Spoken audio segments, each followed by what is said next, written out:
দুর্গাপুর নগর নিগমের ছাদে লাগিয়ে দেওয়া হলো বিজেপির ঝান্ডা। বিজেপির কর্মী সমর্থকেরা নগর নিগমের ছাদে উঠে বিজেপির ঝান্ডা লাগিয়ে দিল।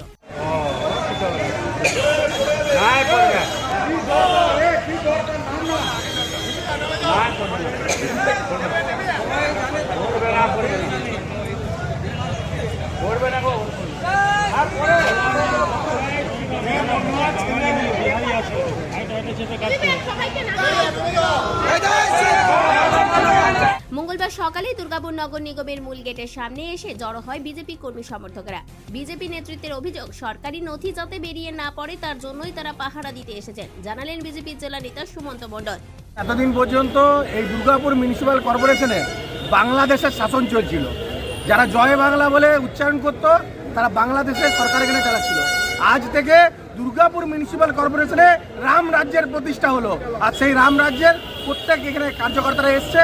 আর এখানে অনেক নথি ছিল, সেই নথিগুলো চুরি করে নিয়ে যাওয়া, পালিয়ে যাওয়ার এদের পরিকল্পনা ছিল তৃণমূলের।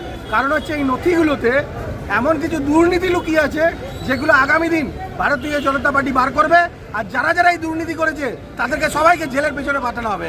তাই আজকে সকলে আমরা এখানে এসেছি এবং দুর্গাপুর মিউনিসিপ্যাল কর্পোরেশনে তারা যেন চুরি না করতে পারে আর তাদের যেসব কাগজপত্র আছে সেই নথিগুলো চুরি করে না নিয়ে যেতে পারে, তার জন্য আমরা এখানে পাহারা দিচ্ছি। সকলে বাইরে বসে আছে পাহারা দেওয়ার জন্য। আমরা আগামী দিনেও পশ্চিমবঙ্গের মানুষের স্বপ্ন যারা চুরি করেছে সেই স্বপ্নের পাহারা আমরা দেবো, সেরকম এই নথিগুলোরও পাহারা দিচ্ছি। জেলা শাসকের সাথে কথা হয়েছে, স্থানীয় বিজেপি বিধায়কের সাথেও কথা হয়েছে। পুরো পরিষেবা স্বাভাবিক থাকবে বলে জানান দুর্গাপুর নগর নিগমের কমিশনার আবুল কালাম আজাদ। না, গেটে সামান্য স্টাফরা এবং অন্যান্য যারা দুর্গাপুর জনগণ তারা আছেন, তো দুজন এমএলএ সাহেব নতুন নির্বাচিত হয়েছেন, তাদের সাথেও একটা দেখা হবে 12টার দিকে। আর ডিএমসি বিভিন্ন পরিষেবা সংক্রান্ত ওনাদের কিছু বক্তব্য সেগুলো তখন আমরা শুনে নেবো আর কি। মাননীয় জেলা শাসককে আমরা জানিয়েছি। কি সরকারি দপ্তরে দেখা গেল যে ডিএমসি যারা স্টাফ তারা কি ঢুকতে পেরেছে আজকে সবাই? হ্যাঁ, ডিএমসি স্টাফদের ঢোকার ক্ষেত্রে কোনো অসুবিধা নেই। স্টাফ, অফিসার, অফিসিয়ালস যারা বিভিন্ন পরিষেবার সাথে যুক্ত আছে সেই সমস্ত স্টাফ এবং কর্মী তারা সবাই ঢুকছে। প্রশাসক মণ্ডলী যারা আছেন? প্রশাসক মণ্ডলী এখনও কেউ আসেননি। তো এখন কি সেটা জানানো হয়েছে যে প্রশাসক মণ্ডলী অফিসও তো দেখলাম বন্ধ করে রাখা হয়েছে, তারা যেটা করে রাখা আছে? হ্যাঁ, তারা এখন আসবেন কিনা সেটা আমাকে এখনো কেউ জানায়নি। সরকারি অফিসারদের ক্ষেত্রে আমাদের কোনো অসুবিধা নেই। অচলাবস্থা কাটাতে কিছু কথা বলেছেন কারোর সঙ্গে? না, ডিএম সাহেবের সাথে কথা হয়েছে।